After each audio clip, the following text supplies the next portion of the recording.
What's up, everybody? My name is Galson Anthony, the best to ever do it. Now, like always, I have to tell you to like, comment, and subscribe. Be nice in the subscribing part or the comment side, and as well as make sure that you hit the notification button so every time a episode is uploaded, you know about it first. Be nice.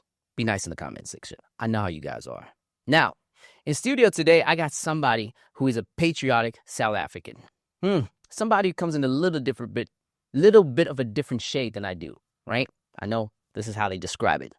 But a man who loves his country so much. He hosts the podcast like I do called State of the Nation. I actually do watch the podcast and I like it quite a bit. But today I'm going to be challenging him through and through. I'm talking about Mike Sham. How you doing? Galston, thanks for the invitation. It's great to be sitting with you. It's a pleasure. And I said your last name right, Sham. You did. Okay, so Sham, that's that English? No. What is it?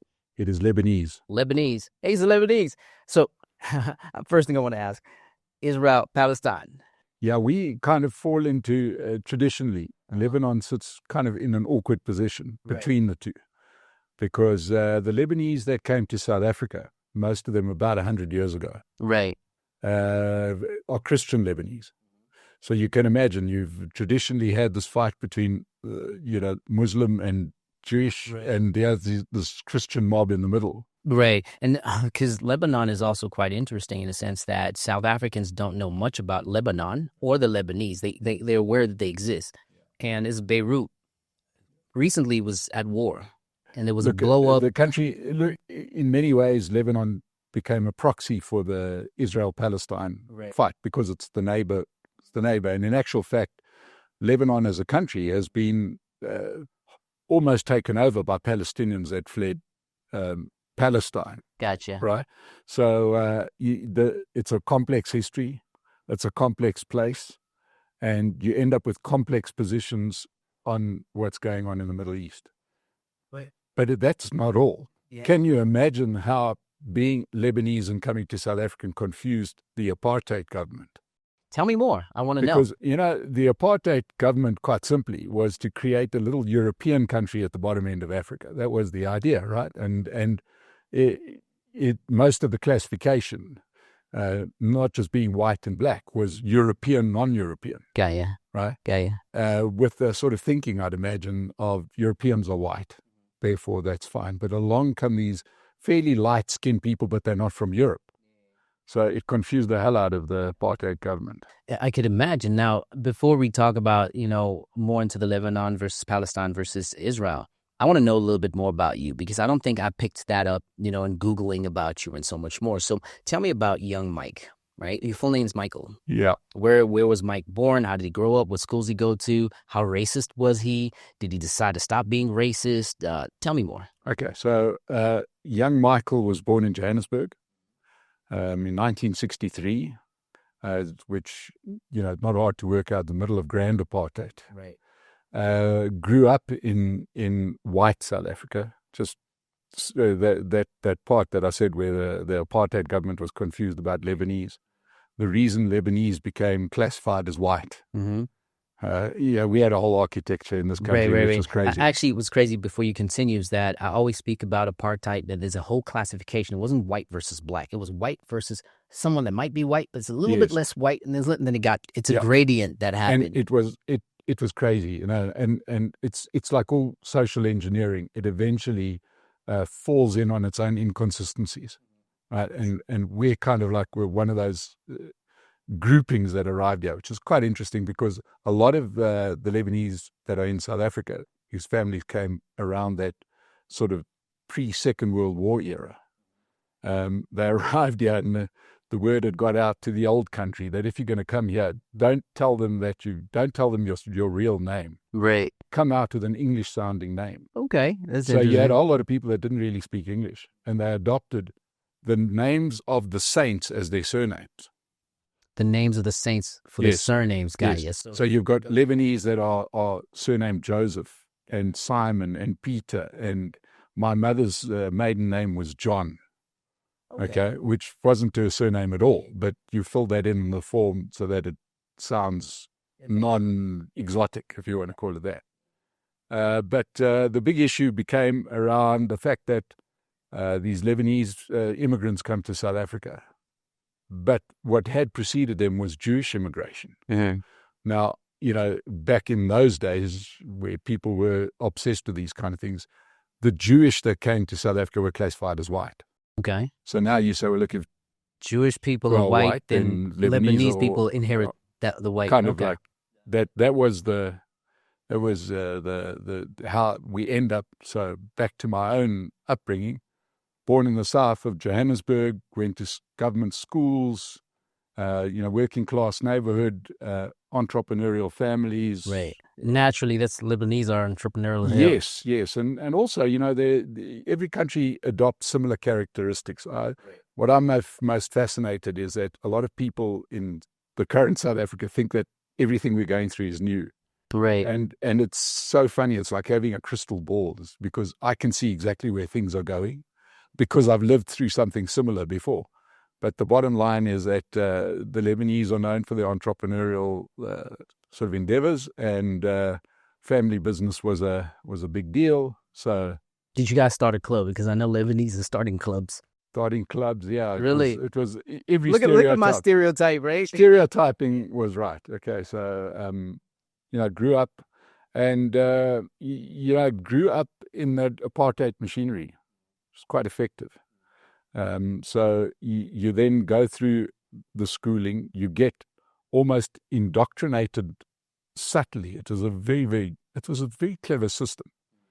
And only in my sort of like, when you reach that sort of age where you start making up your own decisions, sort of in your mid-20s, early 20s, you start saying, this is very wrong, what's going on.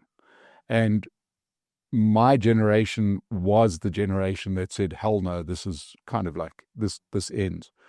And it was really just a slow motion ending to a system that should never have been in place in the first place. Mm-hmm. So, and here you are. Okay. So if I'm understanding it right, indoctrination, because that's a word that I want to have be a thread throughout the podcast, is what happened with you. And then along the way, you're like, nah, y'all guys, y'all be racist. This is not for me. And there's a whole group of us that don't like this. We're going to stand against it. How did you? Did you join a political party? Did you guys become like a revolt against it? What happened? Sadly not. I mean, everybody sees themselves as the next Che Guevara, but you kind of look at the system and you're watching the system implode in real time. So you just needed to, and most people just want to get on with their lives, let's be honest. So I wasn't politically active. I always say with some pride, I've never voted for a party that won an election. But by time I'd sort of reached that stage where you're going to do something about the country, apartheid basically ended in the mid-'80s, to be honest. Even though we had our first election in 1994. It stopped working just after the clerk just got in. Well, no, it stopped working before then. Yeah. Right. So it was just a question of how messy the ending was going to be. But the system had stopped working. There are parallels today, which we can get in. Yep, we definitely can get into it. Okay, so later on, you decided that you're going to get into politics, so much so that you're hosting a State of the Nation. Why so late? What made you say, I want to do this? And let's consider your age as well, right? Because you were against apartheid, so to put it. You weren't actively against it, so to put it. You were against it in your heart, let's put it. And then you not suddenly, 20 or so odd years later, you're like, you know what? I'm going to be on a podcast. What motivated that? Give me that gap. So from an early age, I was very interested in politics. I was always reading the newspaper, which was the only sort of source of and making my own decisions. But it was like one of those things where, it's always uncomfortable to talk about politics. And everybody's got their opinions, and you don't want to look like that guy, that clever dick, that knows everything. But I did know everything about politics, and the workings, and who was the minister of this, and what was happening, and so on. And but you've got your day job. So my day job was in finance, and I could see that into the new South Africa that the stockbroking world had changed, and it's become quite an automated world, and that I was good at the man-to-man trading aspect, which no longer really exists. And I decided I'd had enough of that. I'd been in that for 20 years. And I started an event business and really found a fertile market in corporate events. And I really understood what corporates would want to see in their events, their trainings, their conferences and that. Right. And actually, State of the Nation was started as a live business breakfast, which came about as a result of Jacob Zuma becoming president. What is it with every white person that really didn't want him to be president? You've got no idea. You just put yourself in the mind of not just a white person, any person. The country is really starting to go. We are growing at 5%, adding 500,000 jobs a year. Right? Everything is, the rand is strong. The economy is busy building like mad. And you've got all these policies that are working, and suddenly the ruling party decides to commit national suicide. You're going to elect a guy as the future president who's got no understanding of the way a modern country operates. It was almost like, I suppose, a touch of what's happening in America now, where you go from being a normal country to getting somebody in as president completely out of touch with the way, a country works on trade policy, on diplomacy, et cetera, et cetera. Right. So it was an absolute gut punch to the country, especially to business, to have this change. And people kind of really couldn't believe what was happening. So I saw the gap that people needed to be helped along. Let's get people on stage that could tell a business audience what to expect. And State of the Nation became a very popular live event. And oddly enough, Galston, I was nowhere near the stage because I was organizing the event. And then this carried on and was a good sort of business earner for me. And then COVID stopped that dead in its tracks. So realizing that I had been behind the curve in not getting being involved on screen, on screen. Mm-hmm. During COVID, we decided to say, well, let's toy with this idea. And we got into it, and now it's taken on a life of its own. What's crazy is that you and I, in the sense of, I was behind the scene for 21 years, and I decided to go on screen now all over again. So we have that in common. But let's take a couple steps back. Congratulations on the show, and I really am loving the success. I've seen your numbers grow. You're on 70,000. Yeah, we about 80,000 now. 80,000. Look at me, and I just checked a couple of days ago. So that means you've been growing quite rapidly. But now we're going to talk about the psyche of the country and some of the presidents and, the people that are having the hype. Let's start with Jacob Zuma while we're at it. He became president in 2000 and 2009. At that time, it was Mbeki doing 2 terms. He was averaging between 3.5 and 4.9% in terms of economical growth. He is that economist. He was that guy that built the economy through and through. But somehow you mentioned that the rand was strong. I don't really see it being strong. It was stronger, but it was getting less and less and less, even in the time of the economy growth at the time. It was declining. It was not a nosedive decline, but it was a decline. Now, what I noticed the difference between the two, and you could give me your take as well, is that each person that came into presidency was the extension of their personalities and the background. I do not believe that Jacob Zuma didn't have an understanding of how the economy works. I think he just wanted to do his own thing versus Thabo Mbeki. And he was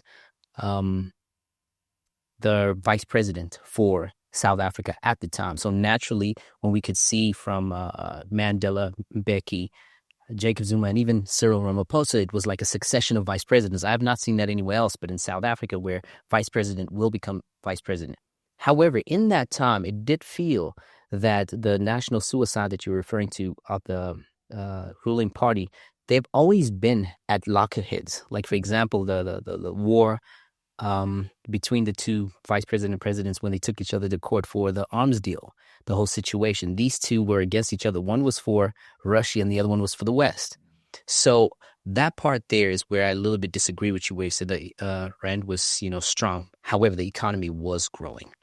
But the decline, why do you think that happened when Jacob Zuma came into office? You could see the economy. You can read it economically. What do you think he did that gave that? Okay, so firstly, We can go and look at the graphs on the currency. But anyway, that's the real issue is quite simply this, that we've had a succession of really poor presidents. Okay. I'm going to say something which obviously not going to be, Nelson Mandela presidency was more of a coming out parade rather than in many ways he created some of the problems we sit with today.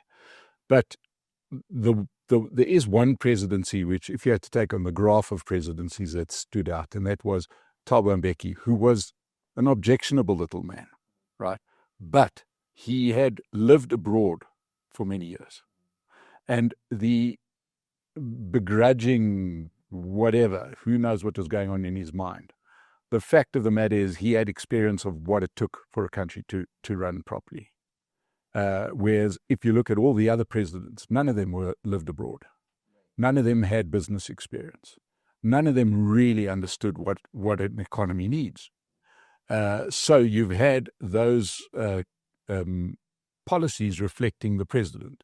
And, Thabo Mbeki knew enough of what worked to inject just a little bit. And I don't even think that was that great, to be honest, right? I mean, I'm one of these people that looks at South Africa and sees a place that could explode with growth. Right. Right. But 4.5% is an explosion of growth. No, it's not. I can promise you we could get to 7% without blinking, okay? But it would take a complete mind shift. And, if somebody came along that was prepared to really, really question everything we do, right? If you made only one objective, and that is to grow the economy, you'd get this thing to 7%. The way China has done, the way India has done. Yeah, but you'd have to impose a lot of different social ways of doing it. But I disagree with you. Okay, but I feel like let's speak about Thabo Mbeki's time. For example, he peaked at 4.9%, if I'm correct. Yes. 4.9, 5.1, one of the two, I'm not sure. And at that point, he had a lot of odds against him inside the ANC. It felt like he was just the only one fighting everybody else. I believe that if he had let be, he was a ferocious president. You say he was a ferocious president. He had a sense of authoritarianism within him. And this is why the growth happened. But now the question now is that why were they trying to stop him from the growth that was happening? Because Mandela didn't have that growth. He had the natural growth from, the economical sanctions, it was going up, sure. But Mbeki was the guy that put in the time. He put in. But why do you think people were against Thabo Mbeki or the idea of growth in the country? Okay. That bothers me, actually. No, that's easier to understand than you would think. Right. And that is, at the end of the day, everybody operates in life from a point of self-interest. Right. Okay, if you keep that in your mind, that we all, you, me, and everybody else out there, will operate from a point of self-interest. Now, if you're a trade unionist and you see the economy growing, you're threatened, deeply threatened, especially in South Africa where the trade unions had been so powerful. Cough, cough, Favi. Yes. Right. Zwelin Zuma Vavi. I wanted to say his name. I was struggling with his name. Yeah. What an idiot, really. He comes afterwards to apologize, after you've destroyed the country. You've got a Luddite like Fikile Mbalula was head of the youth league at the time. Right. You've got Bladen Zamandi, who's a communist. These guys just look at all of those structures and understand that their biggest threat to their own personal situation was economic growth. In actual fact, I'll go a step further, and that is that I'd say that authoritarian governments like the ANC, which is by and large still an authoritarian communist wannabe party. More like totalitarianism. Some ism, okay, but the biggest threat to their existence is agency, especially amongst black people. 100%. Right. So they don't want rich black people. They don't want unless they make them to keep them as cadres. Exactly. So unless you owe your wealth to them, right, they don't want you to be wealthy. What started to happen, even with call it 4% growth, the impact on the country was dramatic, right? Now, 500,000 people a year are getting added to the workforce. That means 500,000 people that don't need the government or need the government less. Suddenly, they might start making different choices. So it had to be stopped.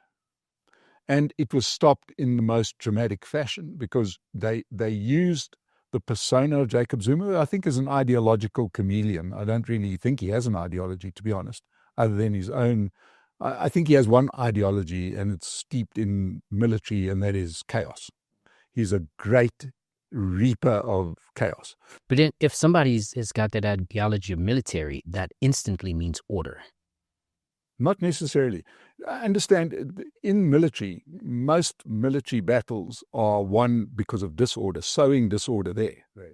That's a better thing than creating a mess there and then just come and infiltrate their mess. Right. Yeah. So you completely disrupt anybody who might challenge you. And for the fact of the matter is the guy had been an intelligence operative. So in other words, chaos was his game. So he came in, and we see it today with his current party, and I'm sure we'll go into that. But the bottom line was that there were a lot of vested interests in the ANC that could see the end of the road for their particular own personal situation. So if their personal situation was communism, and Mbeki was probably the only capitalist we knew about, and they didn't want black people to have self-agency, let alone the white people that existed there. What do you think they got to gain out of that? Say they have totalitarianism over using the government. What gain would they have? Okay, well, we saw it. We don't have to think. Right, so the first thing is that they couldn't give a damn about the communism part or the trade unionist part. They're looking at their own personal circumstances. Right. So I'm heading this organization. If this organization goes down, I go down with it. Right. So in other words, it's self-interest, right? Not interest for the party or the grouping that I represent. So, it was quite clear that COSATU, people were starting to question whether COSATU, what purpose they served. Were they a disorderly group? Yeah.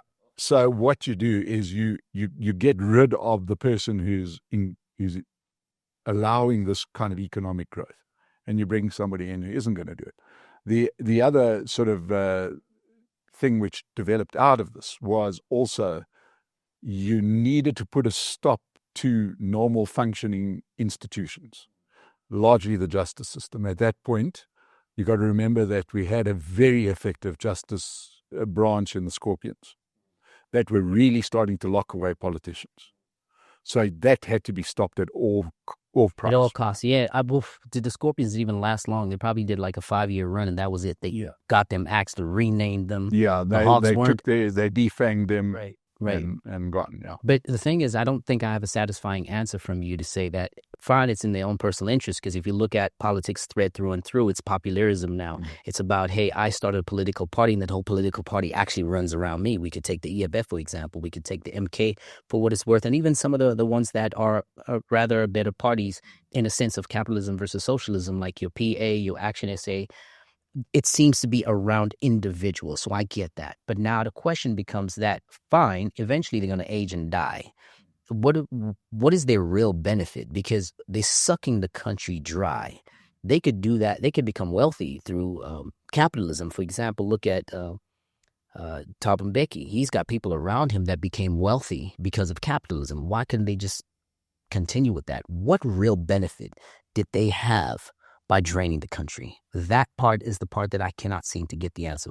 The benefit that they got was the draining of the country, right? Let's understand that the first thing was that, and it showed, is that from the day Jacob Zuma sort of ascended to the union buildings, state capture happened. And it's a massive thing. I mean, we're talking probably at least R1 trillion gone. I mean, using up the capital that had been built over generations in organizations like Eskom, Transnet, etc. So somebody ends up with that money. It's a bit like that thief sort of stealing the traffic light to take the copper out of it. He's going to get 50 rand for that, and he's going to sow thousands and thousands of rands of chaos. But he's got his eye on the 50 rand. So you've got to keep understanding that the people weren't. There was no bigger picture here. It was just a self-interest. I'm going to take my own 50 million rand and destroy this billion rand institution. So that was the be-all and end-all of that. Why was it being allowed?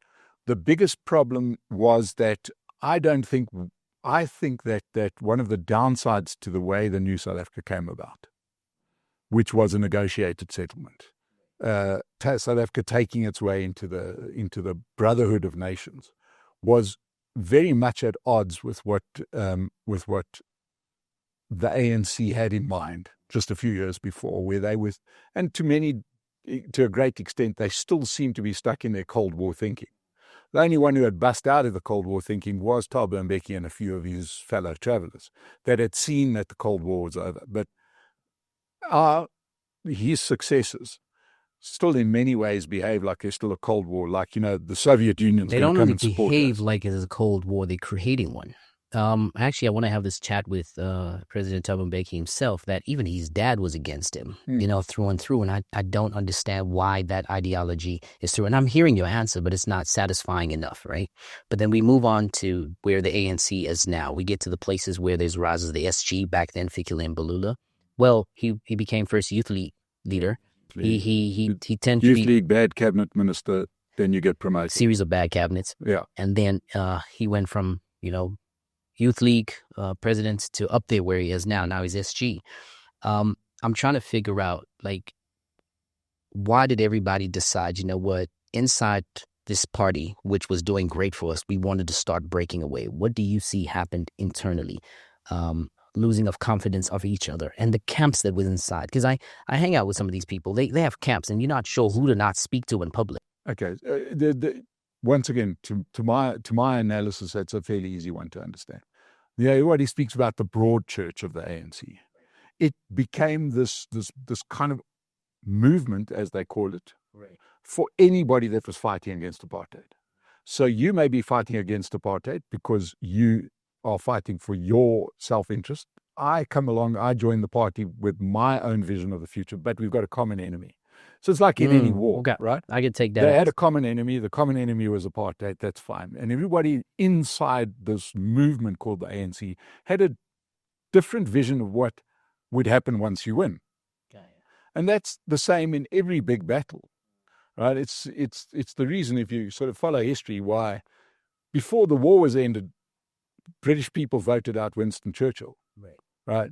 And that's a whole separate story. The bottom line is that he had one vision for how Britain would look after the war, and the people had a different vision. Gotcha. So within the ANC, and it continues to this day, and not just the ANC, within many of the parties, where the rubber hits the road is that it's very difficult for that whole grouping to have the same vision as to what's going to happen post.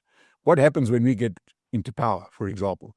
Somebody may have a vision of clean governance. This place is going to look like Sweden. The other person thinks this is going to look like China. The other person, now you're in power. Now we're sitting down together and we're in the same party. And you've got your vision, I've got my vision, and they're miles apart. Camps. Gotcha. Now, speaking of Sweden here, South Africa is at least 70% capitalism, 30% socialism. And it's increasing more and more and more. And you speak to the socialist parties that are there, which is a lot of the parties that we have now.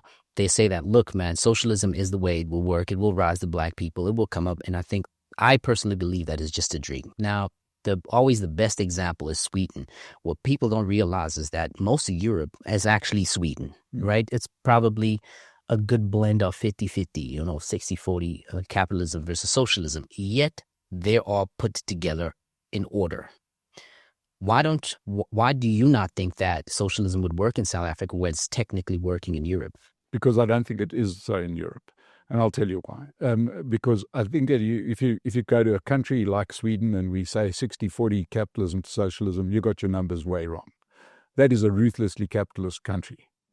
It's just very rich because of capitalism. So in other words, you take... Socialism needs capitalism to survive. But if you're going to run a sort of mixed state with a big social benefit, you better have two things. You better have a massive generator of money, i.e. business, right, that is going to generate and so on. And then you better have people running the system that are going to use the money for the intended purpose. So they, in the case of many of the Nordic countries, they've got both of those in place. But please don't get this wrong. Please don't think that Europe is in any way socialist. Right, that's business first, and if they didn't get the tax incomes and the money in, they wouldn't run the big social system. Yeah. Right, and also, sorry, just to go back, and the reason why this has grown so much is largely because they haven't. Obviously, there's been a minimum of waste. their government have been held to account and acted generally in the best interest of those. And also, as we see from the Ukraine situation, those European countries really saved a hell of a lot of money by not spending money on defense, much like Japan, right? You take that defense spending out of those countries, which they did, right? And you put that towards social spending, which they did. You end up with these really powerful social systems. Right. I actually wanted to comment on that. The reason why I asked you the question is that I partially know the answer because I actually lived in Europe, right? The two countries that I lived in was Germany and France. When I say I lived in there, I spent a long time there. I didn't officially move there. It's like month after month. You know what? I think I'm enjoying it a little bit more. I'm going to have a longer holiday. And I started observing, how people work there. Look, socialism works because the culture is order. All right. Africa in general does not have an orderly system. We're black people, as we know us, we're not orderly people. Now, I want to say that in the sense that I don't have a self-hate, because, when you say something bad about a group of people that are your own, they claim self-hate. And I'd like you to also have a conversation to say, what do you think white people in the country have issues with that could change? But going back there's a sense of order. Yes, it is true. Countries like Sweden needed capitalism first, right? But how did they get that capitalism? With big businesses. You named them. Siemens. There was a Neck's Swedish, but it's one of the Nordic countries. And that's how all the money came in. That what happened is that all those country companies fell apart, and now, boom, they've used that in a socialism way. What people don't realize is that Sweden is just as socialist as Germany is. But Germany has factories on factories and factories where they of industries where they're building some stuff, and they take that money into the social economy. They're not a socialist country, like you mentioned. But the thing that kept it in place is order. Yes. I think two comments. One is, please don't call them socialist countries, because they're not socialist They're not countries. socialist They are capitalist countries with a social system. network. That's right? true. And then the next thing is on the order can be put into one simple thing that we are historically bad at in South Africa, and that's rules. You either have a rules-based system or you do not. Right. Okay? And rules-based systems need to be inculcated to everybody. Everybody's got to follow the rules. It has to be a culture. It's culture, right? Now, South Africa, born out of sin. The bastard child. Exactly, right? Yeah. Has had a very loose attachment to rules. Even in obviously in the old South Africa, you're running an illegitimate system. That's already betraying your rules-based system. In many cases, the reason why so many liberation movements fail is that liberation movements are set up to break rules. Because they're trying to bring down a system. And they love the word revolutionary. So exactly. That's what they're about. So you're revolting against the system. In other words, I'm going to break the rules. And where I'm very critical, especially in the earlier sort of Nelson Mandela era, is that he didn't come down hard enough on rule breaking. He wasn't strong enough because he was a real father of the nation. He was like a daddy of the nation. Right? He never had that stern talking to. I'll give you a good example. Rates boycotts started as a legitimate protest in the 80s, like about 1985. Up until then, what rates are you referring to? I'm talking about municipal rates. Oh, municipal rates, right? Rates and taxes, and exactly. Right. Up until then, even in black townships, there was a wonderfully high level of complicity with paying for rates and services. Right. Okay, that wasn't even an issue. Oh. Politically, the country got into the. You could see the end of apartheid, and one of the tactics used to hasten the end of apartheid was to say, we will just boycott the system, and you switch off the electricity and see what happens. So what ended up happening, the government of the day knew they couldn't switch off the electricity. So now you've got people who get used to not paying for electricity and services, but still have those services. And now how do you reset that? You've got to reset that by having a very stern talking to the population. Let's move on to individuals that have created a whole bunch of parties, right? So we do understand that you have a sense of disdain for President Jacob Zuma, the way he moved politically. And we have people that broke away from the ANC, example, Julius Malema. Here's my take. I remember this pretty good. 2010 in South Africa, the country was what they call an event. It was a rainbow nation all over again, right? Before then, you didn't have like a radical racial issue, but it may have been in the air somewhere. Then post 2010, say 2012, EFF, well, now EFF leader, back then, ANC, Julius Malema comes into play and he radicalizes. He really becomes that person that calls white people out. Boom, boom. I think in the beginning was like, okay, wow, that's interesting. And then it became too much. As he went and he got expelled, he started his own party. And then I would say he single-handedly divided the country, where the two people are now at loggerheads, white and black. Why do you think he created such a polarizing South Africa? It did seem that it was his proclivity from day one. If you actually just look at his history from when he was a teenager, why do you think he felt that was necessary? And why do you think he think it works? Okay, I think once again, I think one has to go back a little bit. Obviously, there's a button you can always press in South Africa called race. That's going to always give you a return. This button, whichever way you press it, is going to give you a return. So if you run out of issues, yeah, exactly, race will be at your doorstep. Now, he wasn't the first person to understand it, and none of our leaders, including Nelson Mandela, including Thabo Mbeki, put the issue of race to bed. They kept it in the cupboard to be used whenever they felt like using it. I mean, I lived under the 5 years of Nelson Mandela, and whenever there were question marks around something, he was president when we had our first corruption scandal. Nkosazana Dlamini Zuma basically gave money to her mate, Bongeni Mgema, to make Serafina 2 with this enormous sum of money, 14 million rands worth of tax money given to her mate to do something he would have done anyway. And at that point, you've got your first corruption scandal that should be stamped out. Gotcha. Instead, you protect it by race, by saying, well, you guys are just being racist for bringing this up. And so everybody used this button. So the button was never, ever dealt with. And to this day, it's still not dealt with. So what you end up having is everybody, it's like the children in a home will pick up some things from a throwaway comment from a parent, or non-action. When they see daddy doing something wrong, they might do something wrong. If daddy uses the F word from time to time, the kid walks by, F word. Exactly.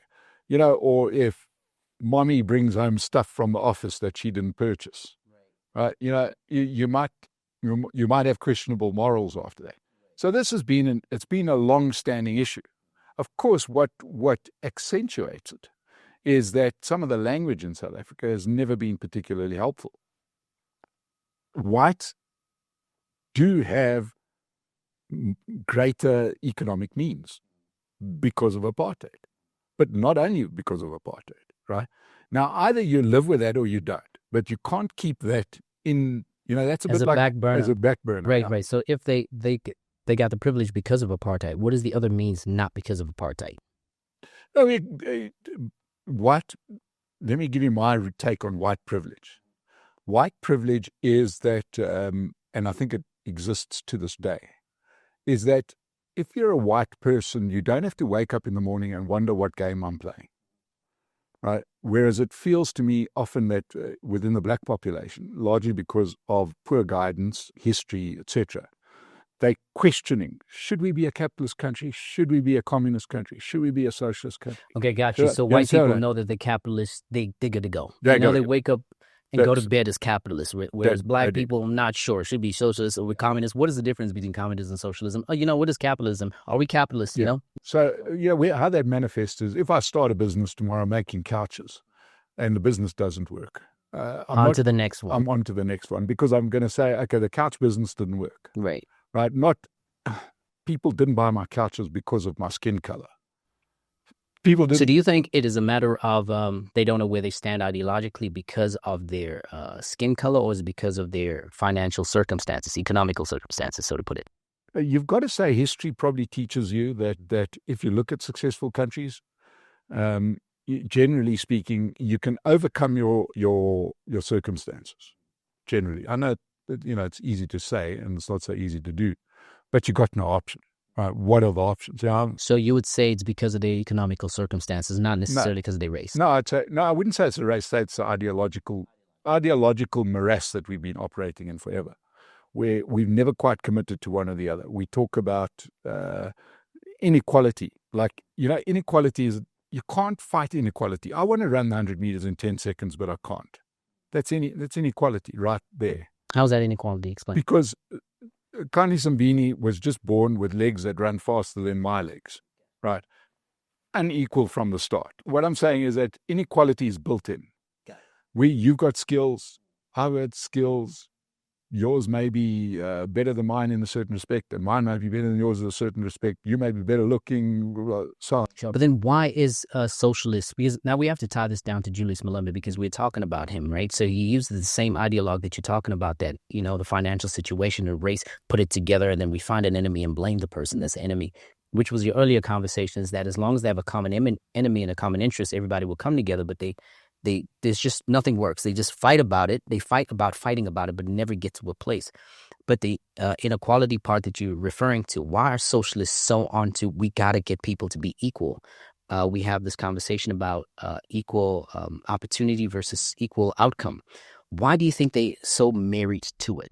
Because it's intoxicating for people who are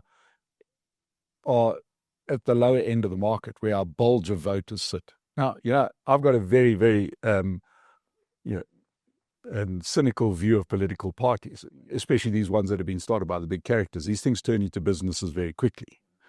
And your business is to get votes. And what's going to get you voters? Promising them something, whether you deliver or not, it becomes irrelevant as long as they keep believing in your promise. Right. So it's a great thing. And finding an enemy, because that's important. Just find the enemy and make sure that you keep the enemy your enemy. Yeah. So, that game has been played, and it's been played since time began. Divide, you create the enemy. Helps if the enemy is a minority, different. And in South Africa, the enemy presents nice and big and white and plump and fat. It's easy enemy. So that's going to keep going until such time as the population decides, I don't believe this story anymore. Do you think? I don't even think the population is going there, but let's go into another character by the name of Floyd Shivambu. We also know his history. Got kicked out. He seems to be very good at getting kicked out. Started with the ANC, got kicked out with Julius Malema. Him and Julius Malema started their own thing, and they felt like Julius is too much of an authoritarian, and it's his party. It's not even our party, so I'm going to go to the MK. He becomes SG there. He's called a political messiah, and he decides that, you know what? I'm a little too arrogant. I'm going to do what I want. Everybody's going to keep me here because I'm seen as a messiah. How do you feel about that? Because it happened, calendrically speaking, it happened yesterday, which is the 3rd of June. How do you feel about that? Because he was kicked out because he went to Malawi, right, to see Bushiri, and that was months ago. But he only gets kicked out now. Okay, so the way I read it is, firstly, let's go back to his move from EFF to MK. I see that purely as a move done in his own personal interest. 100%. 100%. I don't think that he suddenly saw the light and said, I'm going to join the Zulu Traditionalist Party, run on chaos. No, he's offered a big position for the big salary. It was better to be SG there than being a vice president at EFF. Yes, and bear in mind that in December of 23, Julius Malema had said, nobody better challenge me for the leadership. I'll be the leadership until I die. Right. Which, if you're number 2, is a message that you're receiving loud and clear. So my prospects are limited here, right? I don't buy this political Svengali. The party is the party. You're already on the transfer market, right? And along comes a new party. They're looking for people. You send your CV. So that was the way that I saw that move, because ideologically it makes no sense. Because I've spoken to MK people, and if one can work through the mess that is their manifesto, they sort of present as a Zulu traditionalist party, then a traditionalist party with then a party for crooks, with no legal system. Then they want to take property away. Policies are not very clear. They speak about it being clear, but it's not. So now you get a guy in, and he comes in and says, we're going to be a Marxist, Leninist, Fanoniist. And I send him a manifesto and say, read this, pal. It's not the same thing. It's not the same thing. So he was, to me, I couldn't work out where he fitted in the first place. That was my view. And I've said that before. So, And then, of course, he made the classic mistake. I remember we started off by saying I come from Lebanese trading stock, family businesses. Let me tell you a nice little thing about family businesses. Don't mess with a family. Right. Okay? The MK is a family business. MK is a family business, and he messed with a princess. And that was a very bad decision, right? You mess with a princess, you're not going to win. But then she ended up apologizing. Did she? Yeah. But so I'm there's saying, a little bit of there's I optics wouldn't there. say contradiction, but what do you think? Do you think she apologized because she believed she was wrong, or it just keeps the family business? Tell me, is there any part of her persona that makes you believe that she wants to apologize? She's never apologized for anything in her life. Suddenly she has an apology, but you lie in wait until he crosses a line. And he crossed the line. And you must understand who Shepherd Bashiri is. The guy's a fugitive from justice for rape, raping children, right? This is not a good man. And he goes there, and to be fair, it does look like he ate Shepherd Bashiri because he came back looking like a tank. But the point is, he goes and he does this. And I don't think I give a damn about whether he's associating with dodgy people because, by definition, just about everybody in MK is dodgy. But the point is, it gives you the premise. Bashiri's a different level of dodginess. We got to agree there. Now, I think dodgy is dodgy, but that is a completely different story. So from the way I'm understanding, you say it's possible that dad sat down with daughter, but like, look, man, this is a family business. Stick around. Yeah, just go apologize, let it be. I understand he's a very pompous guy, and he just let it be. He's an SG. An SG reports directly to me. I do not want that mess going on. And she did what she had to. Is that what you believe has happened? Okay, so he's been demoted down to, luckily he wasn't expelled. He's demoted now to member of parliament. Yeah. What do you think is next for him? Do you think he's going to be like, nope, look, man, I came from really high positions to be down to MP. I'd like to start my own party, or what do you think is going to be next for him? I think that the failing of the man was that believing that he was the guy that grew the EFF. Right, EFF, the way I see it, was grown completely on the considerable skills of Julius Malema in whipping up interest, right? And he was great at that. It always felt to me, there's nothing worse than somebody who's really good and then somebody who's a fake version of that. I think a really good singer and then I get the microphone. Right. You can spot the difference quite simply. And I think, Pearl Floyd is that guy. I don't think he's the guy who can. So you don't believe him to be the Messiah as he's marketed to be? No, I don't think so. Because if he was, then the EFF wouldn't have dropped as they have dropped. Neither would he got kicked out at ANC. Neither would he be kicked out as a SG and so much more. He needs to ride on somebody's coattails, and I haven't seen him do any sort of great. So he himself, as you're saying, is not a leader. He's basically the guy that stands right behind the leader. Yeah. And then thinking he should be the leader. That's thinking he should worse. be a leader. Gotcha. Now let's talk about someone else who's also an SG right now, Fikile Mbalula. Rob Herzog was here and described him as charming. I agree, And he's a hell of a loyalist. That guy's going to stand by the ANC through and through. What is it about him that ANC love about him, or whoever is in power at that time? Because it was first Jacob Zuma, and now it's the president right now, Ramaphosa. What do you think? What is it about him that keeps him there? I think he's quite sly, and I think he's a court jester. And he provides light relief. And, the ANC have been, and this is a hallmark of all of these authoritarian parties, is that they don't like people with charisma. Right? But Fikile is he's got a lot of charisma. I don't think he's got charisma, but I think he's quite entertaining. So I think entertaining, you have to be charismatic to be entertaining. Will he get people to follow him into the fire? I don't believe. But he might entertain. I want to listen to a speech that he makes because you're waiting for the gaffe. You're waiting for maybe something. He's a clown, right? It makes him entertaining, but it doesn't make him a leader. I'm saying real leadership are those people that you would follow into the fire.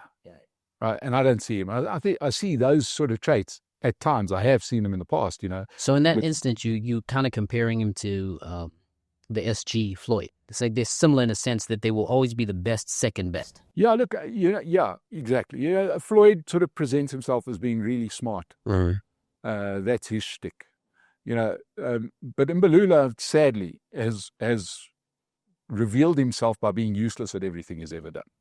So therefore, what are you going to sell? You're going to sell the fact that you can tell a few jokes. I don't think he's a factor. Mm.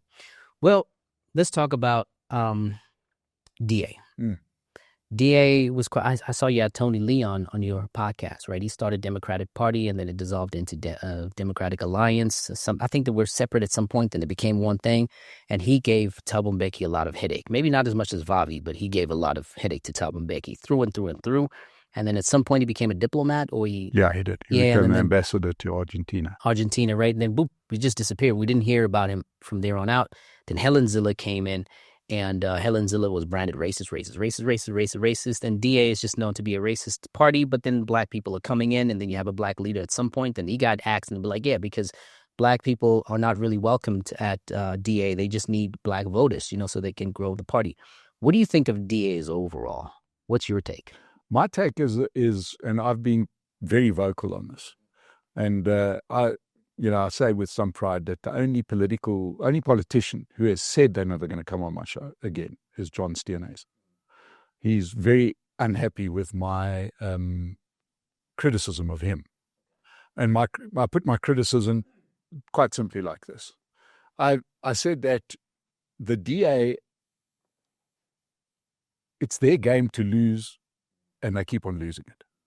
They've got the policies, they've got the track record, they've got the structures, they've got the right roadmap for South Africa, but they are terrible at selling it, and they don't know what to do about their own image problem, right? Instead of tackling it, they run away from it. Right. So, they will grow to the extent that they will grow a little bit. Like, they're not going to lose ground. But if they had a little bit of sort of tactical, strategic input, they could become a force in the country. Well, I'm guessing that's why they have more and more black people coming in, because they can't have any more white voters. So all the white voters that are meant to vote for them already did vote for them. Unless, of course, they're going to wait for kids to turn 18, right? So what do you think they bring in the black people in there? Is it for the reason of, look, we're really not racist, or we're actually kind of racist, but we need more votes? Like, what's your take on that? I don't buy the racism tag at all, right? And I say that understanding that that little soundbite must be qualified, and I don't think that's and actually. So if I'm understanding, DA is not racist. Racist. It's not racist. Okay, continue. I say that because there's many. Speak to Saviwe Kwarube. You speak to Sali Malatsi, you speak to many of the black leaders in the DA, and they'll, back me up on this. I do think that they've got a structural problem. And let's go back to the Musi Maimane era, and the subsequent, resignation of Musi Maimane, which really hurt the party's image. But I think it was borne out by what Bongani Baloyi said on your... Right. Is that the problem that the DA finds in it of itself is the same thing that we have in every party. He said on your podcast that he was in the DA to infiltrate the DA to take it over from the inside, and basically turn it into the ANC. Right. Right. So if I'm understanding what you said happened on my podcast, is that he is trying to imply that it could be another ANC as an alternative to ANC. But then what about the white people that don't like the ANC that's going to be into the ANC? It's not about and that. He didn't even have that kind of influence to do so. He didn't. And the biggest issue here is around, in this case, the commitment to the ideology. So the ideology of the DA is non-racialism, economic growth, service delivery. Let's put it there. Now, who doesn't want that? We all want that, right? But you did have a surge of people coming into the party that perhaps weren't committed to those things. I know that because I've spoken to them. I've spoken to Bongani. What would they be committed to? They would have been committed to an alternative to the ANC, but you have to keep going with your social engineering. You have to keep going with your big state. You have to keep going with all of these things that are going to stop you from achieving those other things that you want to achieve. Right. But then if you listen to someone like Herman Mashaba, which I had here yesterday, he had his conversation around the same thing Bongani is. It's like they were a party that didn't resonate with them any longer. Although he didn't use the word race, but it was more of a their culture. They were very cultured differently, so I didn't want to be there any longer, right? And that is some of the things that's been echoed for previous DA people. So if you say you don't buy racism, and it seems a lot of people that in these prominent positions are saying that, could it or could it really not be racism? Yeah, this is where I think that the DA has to take this issue on and deal with it for once and for all, because it's a very easy thing to blame the fact you're leaving the party because you were uncomfortable, and that's once again pressing the race button, right? And then we accept that as the reason. I know Herman quite well. I've interviewed him many times. We knew each other from before. I know what his issues were with the DA, and it's driven everything that he's done subsequently. Right. And, in many ways, the party has to deal with it. I always liken it to the same issue that South African rugby had to deal with, the race issue. And the only way to deal with it is to deal with it decisively. And I don't think they've dealt with it decisively. You need to understand what the country needs. But at the same time, the challenge is that you can't become an ANC light. That's what Musi Maimane had in mind. Right. Right. What is the point if you've got policies that are successful, and yet you're going to have them watered down to run a system? I always use this thing. So if I'm understanding correctly, everyone wants to change DA into an ANC elite version of it, but they want to use that vehicle because it's a bigger party. Yes. Right. And they want to do a whole conversion. Then who's going to be the opposition, since everybody's the same? Well, and you know what? I'm not even making this up, because if you look at Action SA, Rise Mzansi, Build One South Africa, they're all ANC light, right? And what you're offering. How was Action SA? Because I had Herman. So this is why I want to ask him. He's a friend of yours. He lives up the road as well. It seems a lot of these politicians actually live in the area that I stay. How is Action SA ANC light, even though he was against ANC through and through, like fundamentally? How is he a light version of ANC? Because now Herman believes he's empowered the ANC, for example, to be in power in City of Tshwane. He believes now, from saying he's going to scrap all race-based policies to saying he's a supporter of race-based policies. So suddenly, what's your unique selling point? I'd rather just vote for the ANC. So, those parties aren't. I believe that the future of South Africa, quite simply, is going to be a party that is that completely takes race off the table.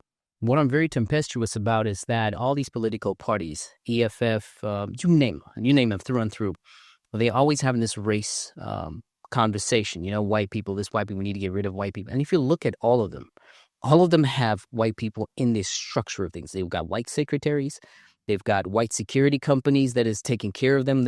White people are protecting them from not getting hurt or harmed in any form.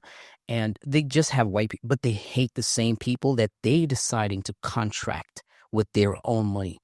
Why do you think these politicians are playing with people's heads and they're using this racial ideologue thing to the detriment of the people, but to their self-benefit? 100%. I think that has become my cause on State of the Nation, because quite simply, by every metric, South Africa doesn't have a lot of racial problems. As a white person in South Africa, I don't feel threatened all day.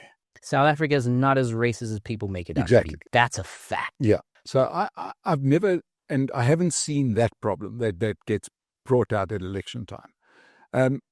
Do we still have a lot of room to move on the economy? Absolutely. But that move can only happen by economic growth. Can't happen by transformation. That's just rearranging deck chairs. We need economic growth. That then brings, because if you have to take the economy again and say white people are 100% employed, if we add another 100,000 jobs, they're not going to white people because we've run out of white people, right? So the idea here is... And that's crazy. People don't understand that. There's just so many white people to get rich, or so many white people to... You can't make all white people rich. It's just not possible, right? And I wanted to... Sorry to cut you, right? Because you were explaining yourself, and I wanted to have this conversation that what if we remove all white people in the country, or let's 50% of them? What do you think that would happen to the economy? Because we're referring to economy. What would happen? Well, I do think that the dangerous position that we've put ourselves into as a country is that by many of the policies that we believe are transformative or progressive, you've created another set of problems. If I give you, because I do a deal and I bring you in and you've got 30% of the business, but I'm making all the hard decisions still. You've got 30% of the business. But now if I disappear, you don't really know how to run that business. Right? As opposed to if I somehow manage to get you to start your own business, you're going to make a lot of mistakes and eventually you're going to get the experience that guy who, whose business that you should have been in would make. So in many ways in South Africa, some of the hard decisions are still made by white people. That's why you can go walk into a supermarket in any town in the country and the shelves are full, because the people running it have the institutional memory and the systems and so on. And so much more. You know what? This is what would happen if 50% of the white people had to disappear. I mean, you've heard of Thanos, right? Let's just take a scenario they disappear. 60% of white people pay the tax. That is a large group. But it's funny enough that the middle class, black, is much bigger than the white class, middle class. But somehow white people pay most of the taxes. Now, if the taxes is being stolen by black people in the sense of the government, right, and we get rid of those people, what's going to happen is that we're going to have a nosedive in the economy. Now, the question is here is am I protecting white people? Because people love to say that, I'm a person that defends white people. No, I'm trying to defend or I'm trying to stop bullshit, right? Because if a system is working, why don't we try and fix the system and not change the system? Why don't we correct what needs to be corrected? I'm going to put out a challenge. Yeah. Why don't we challenge black people rather than worry about white people? Correct. Right? I have got enormous faith in black South Africans. I see them as being entrepreneurial, smart, ambitious, everything that you want in an entrepreneur, right? They just need to go out there and make their own mistakes, right? And I'm saying by taking the best of the crop, now you know how low the strike rate is with entrepreneurship. 1 out of 5 businesses survive. 1 out of 5? No. 1 out of 20. Exactly. The numbers are scary, right? And the only way you're going to succeed is to start 20 businesses and then one of them is going to work, kind of thing, right? In a matter of time. And hopefully it's your second business. But let black people go out there and do that and build the economy up for themselves. So I'm with you 100%. So the reason why we spoke about white people, because it's always the top when we talk about economical issues. We focus on white, whereas we can focus on black. I don't believe in black excellence. I believe in excellence. So everybody that needs to go for excellence, chase for excellence. Now, guess what? Chances are, because it's an 80-20 whites to black, 8 people are likely to be black out of the 10 to run for excellence and keep going. If you fail along the way, it is what it is. Keep trying. Or the next set of 8 people come, or the next set. Keep going. Don't give excuses that the government, yes, the government has really made things difficult. Even registering a company is difficult. They've made it difficult. That is fact. That I understand. The policies need to change. However, an entrepreneur is an entrepreneur at heart. You're not bought into being an entrepreneur.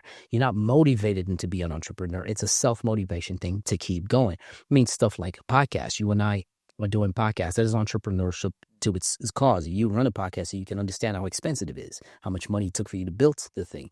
The ROIs on podcasts are very, very low, unless, of course, you got 1 million followers and so much more.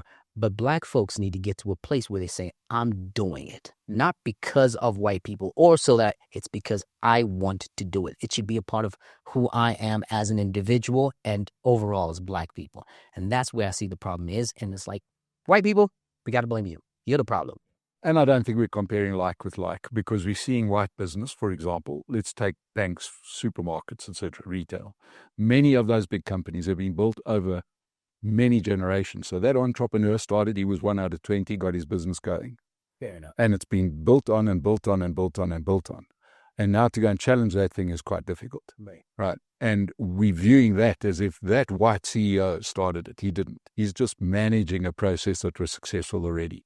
So that sort of belongs in a category of its own. Well, look, with that being said, I understand how general wealth comes from. I am from a wealthy background, right? And although I didn't inherit any wealth from my family, I understood, what the wealth mindset is, and I took on from there on out. My dad is a electromechanical engineer. I'm not an electromechanical engineer. I'm more on the art side of things. So I get it, but I did inherit or was taught, managing a business through and through. So the likelihood of my son being successful is much higher as opposed to somebody who's going to start on their own. I get that. And that's where white people fall into that category.